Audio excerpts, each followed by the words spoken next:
I think there's been two sort of parallel paths that the cruise industry has been taking. They've been announcing these successive launch dates, and most recently that got pushed from the end of July to mid-September.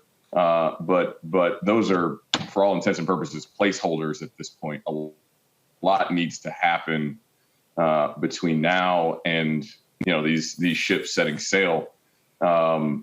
The other track is they've been preparing for significantly worse than that. So they've been shoring up their balance sheet in preparation for a much longer layoff.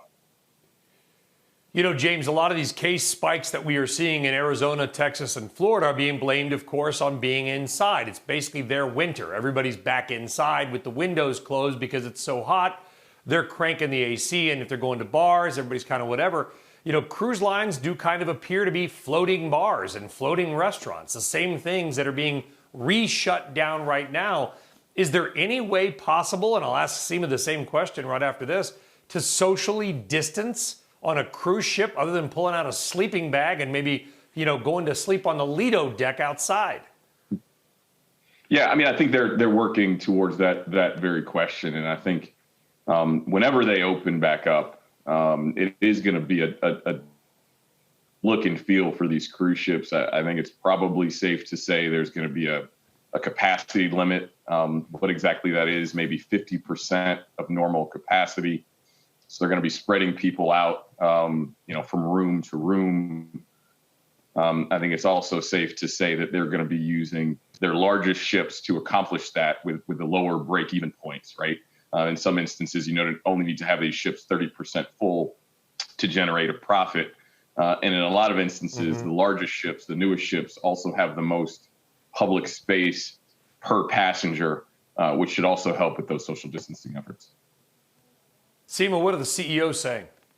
Well, I think unlike, Brian, the airlines where most people just take a flight to get from point A to point B, there's a lot of entertainment value attached to the cruise lines, from parades in the promenade, Broadway shows to ziplining. So I'm very curious, as the cruise lines sort of detail their path forward, whether those activities will be still embraced by the cruise lines, if they will be allowed and offered to their cruise line passengers, and if not, if the ultimate appeal of cruising changes and how that diminishes the value. And James, I'm curious, even if you look at pricing and bookings for 2021, you are starting to see a slight uptick, but still at relatively low values. Yeah, I think that's right. I think what has surprised most investors time and time again when we talk to these cruise management teams during the pandemic is that it doesn't appear to be a demand issue, at least near term. I think the limitation over the next, 4, 5, 6 months going to be a regulatory one rather than a demand one. When they're ready to open these ships up, it would seem that there are, plenty of consumers that are willing to get on board these ships, which I think it's a surprise to a lot of people. I think if you polled your friends, cruise lines would, and maybe rightfully so, be pretty far in the back of the line in terms of activities that they would like to return to.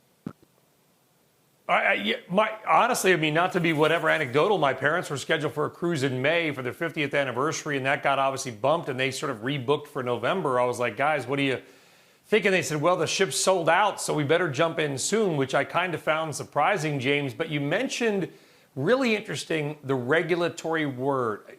Given that these ships are flagged non-U.S., right, wherever it may be, Panama or the Bahamas, does the U.S. government have the power to force them to not sail? Or could they literally say, we're shipping off no matter what you say?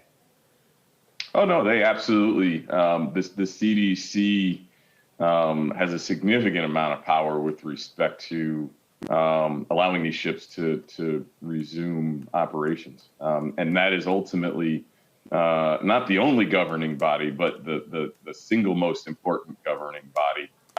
As they have the power to prevent the ports from allowing these ships to set sail. But it's not the only regulatory hurdle that they need to pass. For us to go back to normal at some point, and I think the initial resumption will happen before this, but you have to have all the various countries and the ports within those countries come to agreements with the cruise lines. The worst scenario, I think, for most passengers, even more so than catching coronavirus in a lot of instances, is just being stranded at sea for an extended period of time. And we saw that early this year. And I think that's a real fear factor for consumers. We have to get to the point where ports, even if there are cases on board, are willing to let those ships port at their docks, because that is a major issue.